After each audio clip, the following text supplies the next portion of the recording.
this is Erica with WTI, and this is my dog's favorite toy, the Fabdog Sloth squeaker toy. My dog absolutely loves playing with this toy. He loves flinging it around and jumping around with it and snuggling with it when he's done. It has a grunting squeaker in the stomach, as well as 4 other squeakers in the arms and legs.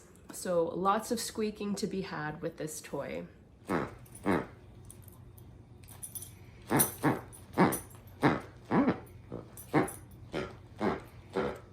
It's super cute and it's actually quite durable. My dog is a bit of an aggressive player with his toys. He likes to destroy them, and I'm really impressed with how well this sloth has stood up to the dog test.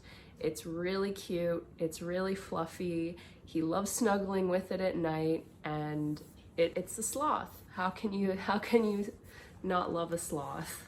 So if you're looking for a new dog toy for your dog, that one that they are gonna love to play with and to snuggle with, then I highly recommend the Fabdog Sloth dog toy.